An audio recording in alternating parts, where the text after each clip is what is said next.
안녕하세요. 저는 40대 후반의 여자입니다. 제 소개부터 먼저 드리자면 저는 이혼한 지 올해로 2년이 되었고요. 애가 둘이 있는데 둘째까지 완전히 올해의 성인이 되었습니다.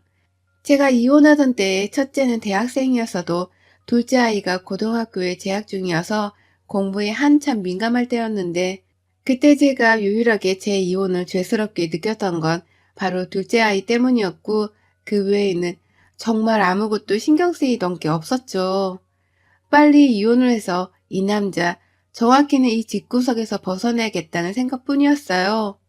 장성한 아들들을 둘이나 놔두고서 이제 막 아이 교육에 탈피를 하고서 자기 인생을 즐겨야 할 때 왜 이혼을 한 거냐며 절 이해하지 못하는 지인들도 많았습니다. 조금만 버티면 둘째 아이도 대학에 들어갈 텐데 왜 더 기다려보질 않고서 지금 하필 이혼을 하려 하냐면서 저희 친정엄마도 저를 나무라셨어요. 저에겐 친정엄마한테조차 말하지 못한 사연이 있었습니다. 표독스럽다 못해 꿈에도 나와 저를 괴롭히는 시어머니의 시집살이를 제가 도무지 견디지 못했기 때문에 이혼을 결심했던 거였거든요. 저희 시어머니는 야망이 참 야무진 분이셨어요. 보통 저희 어머니 또래의 옛날 분들, 자식들을 잘 키워놓은 것을 인생의 업으로 여기고 사셨잖아요. 저희 친정엄마도 마찬가지셨고요.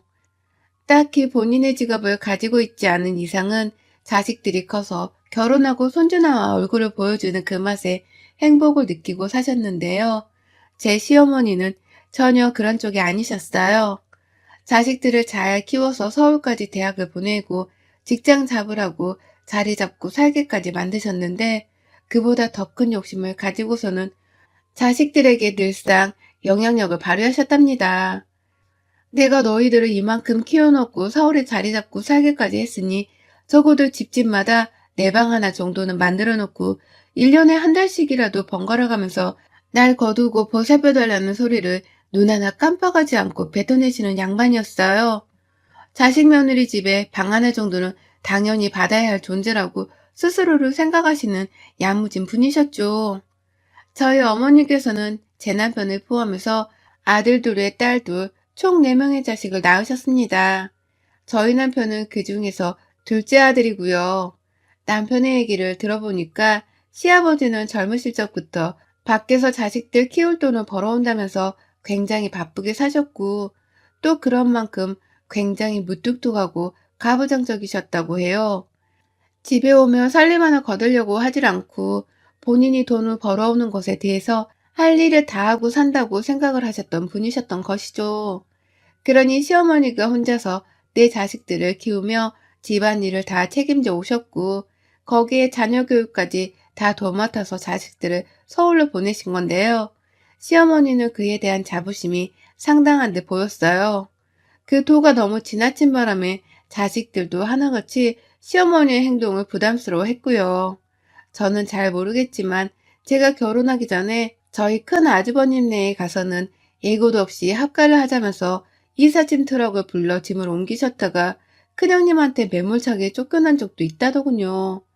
그 바람에 시어머니는 급한 대로 결혼을 한 여동생이랑 자취를 하고 있던 남편의 자취방으로 피신을 오셨고 그 좁은 집에서 하루도 못 버티시다가 다시 시댁으로 내려가신 적이 있었다고 합니다. 뭐 이런 무대뽀에 시어머니가 다 있나 싶으시죠? 저도 그랬거든요. 하지만 결혼을 해서 겪어보니 무작정 이삿짐 트럭을 부르셨던 어머님의 모습은 아주 양반이었어요. 그보다 더한 것들을 결혼하고서 지금껏 무려 20년이 넘는 시간 동안 지속하셨죠. 제가 결혼을 해서 며느리로 들어오자 큰형님께 다 못하고 살았던 시집살이를 대신 시켜보겠다면서 그 먼 시댁에서 서울 저희 집까지 찾아오셔서는 방 하나를 차지하고선 한 달이고 두 달이고 쉬다 가시는 양반이었습니다. 저 임신하고 배가 불러왔을 때에도 저한테 일거리 하나를 더 시키겠다며 굳이 배추김치 한 박스를 보내셔서는 시누이들한테 하나하나 나눠주라고 심부름을 시키시던 분이셨어요. 멸치를 한 박스 보내셔서는 멸치똥까지 다 빼고선 가루로 갈아서 시누이들한테 나눠주라고 하신 적도 있었고 굳이 당장 필요가 없는 마늘 한 박스를 보내서는 또 시누이들을 나눠주라 하기도 하셨죠. 당장 저희 집에 음식을 저장할 냉장고 공간이 충분하지 않았기 때문에 저는 냄새나고 썩는 걸 방지하라고 시어머니 말씀을 바로 들을 수밖에 없었답니다. 그런 식으로 대학에 다니고 있던 시누이들의 뒷바라지를 결혼하고 난 후 같이 서울에 살고 있던 제가 다 했어요. 큰형님은 시어머니가 뭐라든 바쁘다며 무시를 하고 모른 척을 했는지라 어머님의 화살은 계속해서 만만한 저에게로 쏠릴 수밖에 없었습니다. 그러다가 결혼 4년 차에 형님이랑 시어머니가 아예 대판 싸우시고는 형님께서 시어머니를 다시는 안 본다며 통보를 하고 난 후 어머님은 더욱 모질도록 저를 괴롭히셨네요. 둘째 며느리인 저마저도 자신을 모른 척하면서 안 보겠다고 할까 싶어서 더욱 근엄하고 무섭도록 저에게 시집살이를 시키셨어요. 제가 겁을 먹고 대들지 못하도록 하기 위해서 말입니다. 성격 자체가 화를 막 내지도 못하고 그냥 수동적이었던 저는 형님이 너무 부러웠고 또 살면 살아볼수록 형님의 선택이 옳았다는 것을 더 절실히 깨달았어요. 시어머니는 며느리를 사람으로 대접해주지 않는 분이시기에 차라리 안 보고 사는 게 정신건강에 좋다는 것을 깨달아간 것이었죠. 하지만 남편은 점점 자기 아버지를 닮아가는 건지 일하느라 바쁘다며 저를 나몰라라 하고 아이들을 아이들대로 아들들이라서 그런지 자기 공부를 하고 자기 인생을 사는데 더욱 신경을 쓰고 살더라고요. 그 가운데에서 저 혼자 남아서는 자꾸만 연락해오고 집으로 찾아와 제 마음을 들쑤시는 시어머니를 상대해야 했습니다. 제 나이가 40이 훌쩍 넘어서까지도 시어머니의 시집살이는 계속되었고요. 음식을 만들어 나눠주고 생일상까지 차려주라고 하는 등 어머니께서는 결혼해서 잘 사는 시누이들의 뒤치다거리를 최근까지도 제게 심부름시키셨어요. 큰며느리가 아직도 연락을 안 하려고 하니 네가 대신 큰며느리 역할을 다 해야 하는 거다. 네 도리는 똑바로 하고 살아. 라고 하시면서 오만 시댁 식구들의 뒤치다거리는 저에게 다 일임을 하셨어요. 하다못해 시누이 아들의 선물을 골라 사서 보내주는 잡일까지 말입니다. 그런데도 불구하고 제 남편이나 시누이들은 싸가지가 없어서는 고맙단 말 한마디도 제대로 하질 않았죠. 심지어 가장 막내인 작은 시누이는 제가 자신의 종이라도 되는 줄 아는 건지 때만 되면 저한테 연락이 와서는 김치 안 줘요? 멸치 안 줘요? 라고 하면서 음식 보내주는 걸 아주 당연스레 생각하기 시작했답니다. 그 소리를 몇 번 들으니 저도 이게 얼마나 심각한 상황인 건지를 알겠더라고요. 내가 진짜 이 집 구석에 딱 그 정도밖에 안 되는 존재이구나 싶었던 것이죠. 그나마 유일하게 저를 이해해주는 건 큰형님 한 사람뿐이었습니다. 아직도 그러고 사냐고 빨리 시어머니랑 인연을 끊으라고 닥달을 하면서 유일하게 제 마음을 헤아려 주시는 분이 바로 형님이셨죠. 형님께 그런 소리를 몇 번 듣다가 결국 제가 이혼을 했어요.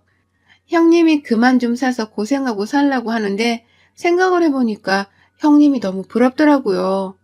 아주버님은 형님을 위해서 자기 엄마랑 와이프가 결혼을 하고 살아도 그냥 다 이해를 해주고 편을 들어주면서 살고 있는데 왜 우리 남편은 내가 힘든데도 불구하고 날 일이 나몰라라나 싶어서 말입니다.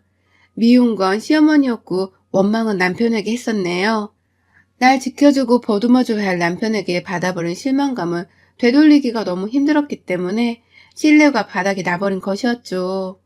부부 사이에는 신뢰가 정말 중요한 거잖아요. 그렇게 결심을 해버리고 난 후 지난 20년이 넘도록 하고 싶다고 생각을 했던 이혼을 행동으로 옮긴 건 쉬웠답니다. 너무나 단호히 이혼을 해야 했기 때문에 남편에게 독하도록 고집을 부렸고요. 제가 제발 좀 살게 해달라고 남편한테 울고 불고 하면서 진절머리가 난다고 학을 뗐어요. 절대로 다시는 너네 엄마랑 보고 싶지도 않고 말도 섞고 싶지 않으니 날 좀 이 집 구석에서 영영 떠나게 해달라고 딱 잡아 매달렸죠. 그러니 남편도 그런 제 모습에 충격을 받았는지 생각 좀 해보겠다고 하다가 결국 살림살이며 뭐며 다 손을 떼고선 친정으로 가버린 저에게 이혼을 해줬습니다. 그렇게 이혼녀가 되어버리고 나니 제 속은 정말 거짓말처럼 편해졌고요. 결혼 생활 내내 고구마를 100개는 먹어 쌓아둔 것 같이 속이 답답하고 죽겠더니만 이혼을 하고 나니 그 속이 뻥 뚫려버리더라고요. 당장 저 혼자 먹고 사는 게 문제였지만 다행히 친정아버지가 가게 일을 하시던지라 제가 거기 나가서 아르바이트를 하며 푼돈이라도 벌어볼 수 있었고 모든 건 잘 풀려갔습니다. 한동안은 아이들에게 미안한 마음이 컸지만 그마저도 제가 살 것 같으니 다 괜찮아 보였어요. 그런데 이놈의 시어머니와의 인연은 질긴 걸로도 모자라 아주 철썩 달라붙어서는 쉽사리 떼어지지가 않더라고요. 이혼하고서 얼마 지나지 않아서 코로나가 터졌는데 아버지가 하시던 식당에 손실이 좀 있었어요. 운영을 잘 하지도 못하게 하다 보니까 손님이 당연히 줄어들 수밖에 없었고 여러 가지 복잡한 상황들이 많았습니다. 이혼을 한 마음에 가벼움도 잠시 아버지 사업이 걱정이 되어서 또 마음 한켠이 불안해졌는데 정말 핸드폰을 보고도 믿겨지지가 않았네요. 시어머니가 전화를 걸어오셨더라고요. 이혼하는 마당에 너무 정신이 없어서 제가 미처 그 번호를 차단해야겠다는 생각을 못했었는데 어머님이라고 적힌 번호로부터 전화가 걸려왔어요. 이혼하던 당시에 미안하다 사과 한 번 없었던 양반인데 전화를 해선 그러더라고요. 네 시아버지 아프시다 병원에 좀 와라 라고 말입니다. 이젠 시아버지도 더 이상 아닌데 병원에 오라는 건 당초에 무슨 소리이신 건지 정말 짜증이 났죠. 근데 또 제가 미련스럽게 그 병원에 갔어요. 아버님 상태가 오늘 내일 한다고 하길래 더 위독해지기 전에 A이상 인사는 드려야 할 것 같았거든요. 하지만 겨우 한번 들렸던 그 병문안으로 인해서 저는 시어머니의 전화를 그 후에도 자주 받아야만 했답니다. 네 시아버지가 괜찮아졌는데 또 위독해지셨다. 와서 인사해라. 라고 하면서 또 한 차례 인사를 오라고 하는 연락을 해오기도 하셨고 급기야 네 시누이 지금 애 때문에 바빠서 병원에 못 온다고 하는데 네가 좀 대신 와라. 라고 하면서 시아버지의 병실에 자리를 지킬 사람으로 저를 부르기도 하셨어요. 너무 당연하도록 시누이 혹은 네 시아버지라는 호칭을 쓰면서 저를 여전히 며느리인 취급을 하셨고요. 그리고 전 당연히 이런 시어머니의 부름에 단 한 번도 찾아가지 않았습니다. 처음 병문안을 A상 찾아갔었으나 그 후에는 제가 또 찾아갈 이유가 전혀 없었고요. 그래도 시어머니가 언젠가 나한테 시집살이를 한 것에 대해서 미안하다고 사과를 하실 줄 알고서는 전화를 잘 받았는데 역시나 사과는 한마디도 없었습니다. 늘 시아버지 병문안을 오라는 뻔뻔한 소리일 뿐이었죠. 그러니 저도 그 짓을 거의 5번이 넘도록 받다가 시어머니의 번호를 칼같이 차단해버렸어요. 전 남편한테도 오랜만에 전화해서는 시어머니 욕을 한 바가지 하면서 다신 병간으로 연락 못하게 하라며 큰 소리를 쳤고요. 그러다가 지난 11월 첫 주 시아버지가 돌아가셨어요. 둘째 아들의 말을 전해 들어보니 병원에서 오래도록 입원해 계시다가 집에서도 요양을 오래 하셨다고 하더라고요. 집에 있는 며느리들이 죄다 시어머니 때문에 하나는 절연하고 하나는 이혼한 바람에 시누이들이 나서서 시아버지 간호를 했는데 막판에는 저희 남편 집으로 시어머니랑 시아버지가 다 와서는 병치레를 하고 간호를 하며 사셨다고 해요. 그러니 저도 시아버지 돌아가셨을 때 아들의 연락을 바로 받을 수 있었고요. 그리고 전 최소한의 도리만 지키고자 했습니다. 내가 이제 며느리도 아니고 그렇다고 유별나게 정을 쌓고 산 시아버지도 아니었는데 필요 이상으로 장례식장을 찾고 필요 이상의 일을 베풀며 며느리 짓을 할 필요는 없다고 생각했어요. 그래서 그냥 딱 한 번 최소한의 예의만 갖추고서는 남인 자격으로 장례식장을 찾았습니다. 입구에서 아들들이 저를 기다려주고 있었던 바람에 함께 아이들과 들어갔죠. 그런데 시아버지 계시던 병원에서 딱 한 번 마주친 게 다였던 시어머니께서 그 오랜만에 저를 보자마자 며느리 왔다. 니들은 이제 일어나라. 가서 좀 쉬고 있어. 라고 하시는 게 아니겠어요? 그러더니만 옆에서 상을 차리면서 앉아있던 시누이들한테 일어나라고 손짓을 하는데 시누이들이 진짜로 자리에서 일어나는 겁니다. 저를 보며 인사도 대충 하고 무슨 짐을 맡기려는 사람인들 마냥 사람들 오면 인사는 하세요. 앉아있지 말고. 언니 입힐 상복은 어딨어? 라고 하는데 순간 이게 뭐지 싶었어요. 난 당연히 조문객으로 장례식장에 참석을 한 건데 나를 아직도 이직부석의 종노릇을 한 며느리로 아는 건가 싶어서 확 돌아버리겠더라고요. 그 와중에 인사도 대충 해대는 시누이들의 뻔뻔한 얼굴이나 나를 또 어떻게든 부려먹어 보려고 상복을 열심히 찾아다니는 시어머니 얼굴을 보니 토가 쏠려 나오는 것도 같았고요. 그래서 저는 상복을 찾아 산만리 중인 시어머니를 뒤로 한 채 싸가지 없는 시누이들한테 먼저 말을 했어요. 내가 상복을 왜 입어요? 내가 이 집이랑 무슨 관계가 있다고 상복을 입으래? 라고 말입니다. 그러자 남편도 제 아이들도 그리고 시누이들도 순간 1초 정도 당황을 하더라고요. 제 말이 너무나 맞는 말이었으니까 자신들도 순간 이러면 안 되는 건가 싶었던 것이죠. 그리고 전 이 사람들이 날 아직도 쥐들 따까리로 아는 거야? 아직도 그 버를 못 고쳤어?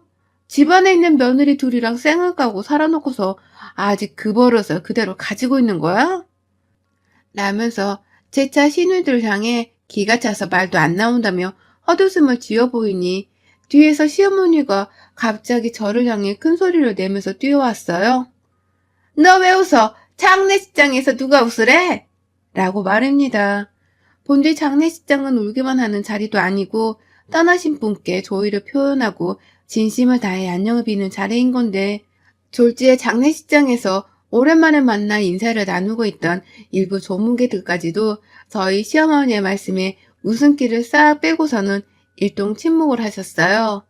시아버지가 그리 대단한 분도 아니셨고 존경받고 사랑받을 만한 인성을 가진 분도 아니셨는지라 거기 있던 대부분의 조문객들은 단지 예의를 갖추기 위해서만 장례식장을 찾은 것이었거든요. 저도 당연히 그랬고요. 그런데 순간 웃지 말고 진지하게 조문만 하라며 절 다그치는 시어머니의 그 한 말씀에 모든 조문객들이 일단 똥 씹은 표정이 되어서는 저와 시어머니의 갈등을 불난집 구경하듯 쳐다보기 시작했어요.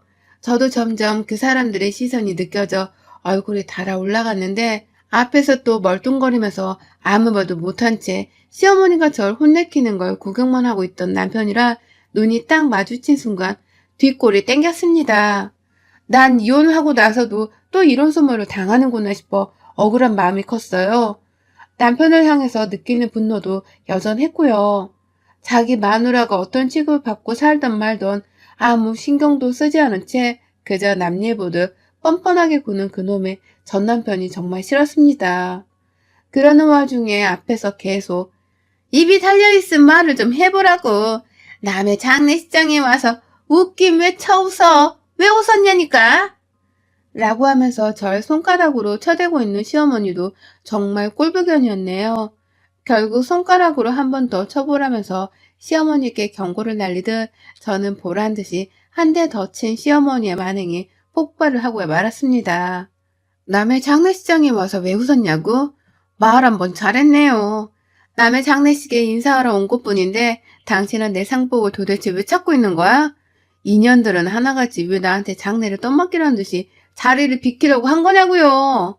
이혼을 해도 이것들은 쌍으로 안말못을 한 것들 같아. 어쩜 이렇게 변한 게 하나 없어. 라고 하면서 시어머니의 그 입을 싹 다물게 했고요.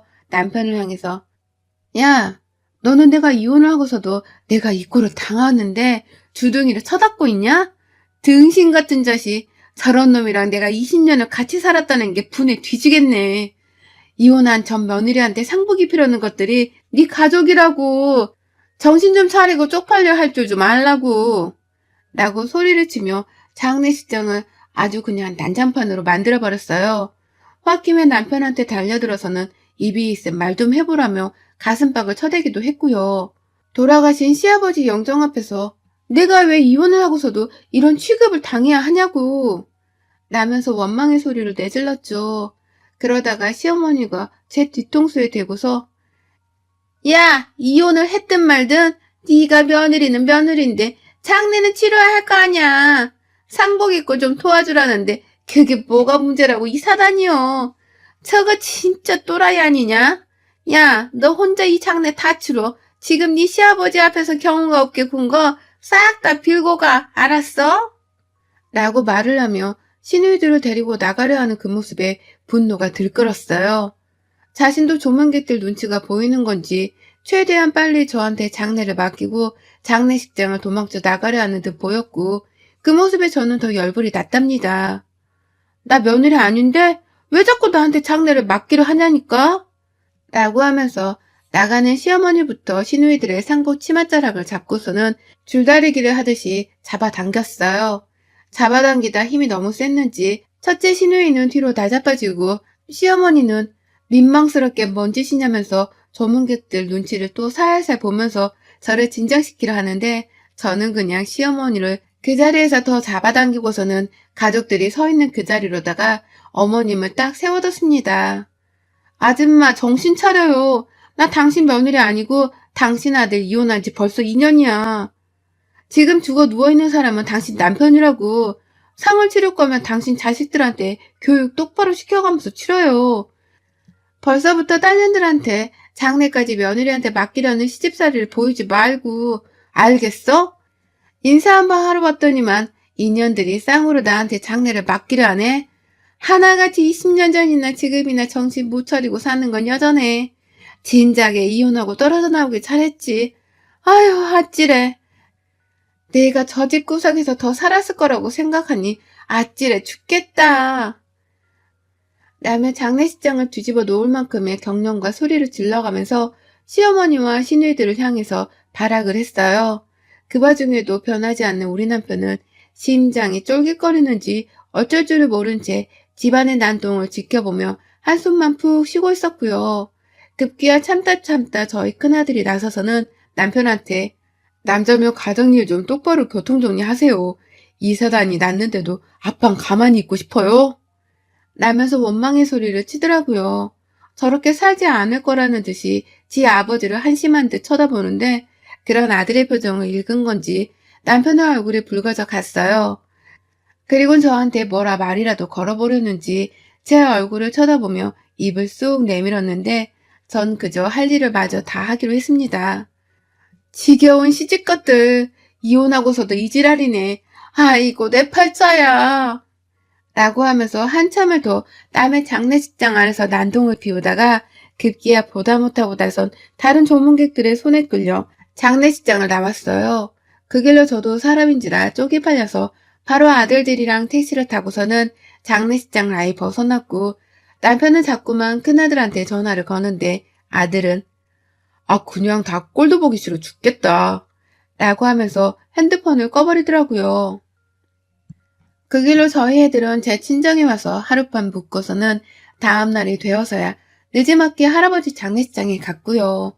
저희 큰아들은 원래도 알고 있었으나 그날 자신의 아빠가 얼마나 무능하고 모자란 남편인지를 새삼 깨달았던 듯해요. 갑자기 비혼을 선언하네요. 한참 젊은 나이의 청춘이 아들이 말입니다.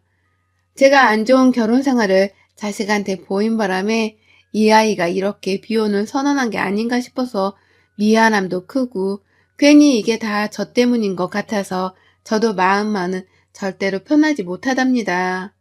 남의 장례식장에서 그날리를 피운 게 절대로 자랑스럽지도 않고요. 하지만 그날 뭔가 변화가 있었는지 시어머니께서는 바로 짐을 싸고서는 큰 시누이 집에 들어갔다고 하고 남편은 남편대로 다신 들어올 생각 말라면서 문을 걸어 잠궜다고 하네요. 그리고서는 아들이 그러는데 남편이 혼자서 술을 마시다가 제 이름을 부르면서 울었다고 합니다. 20년을 같이 살다가 이혼당하고 엄마란 사람은 여전히 저 모양이니 자신도 스스로가 최악의 지압이었다는 것을 새삼 느꼈던 것이었겠죠.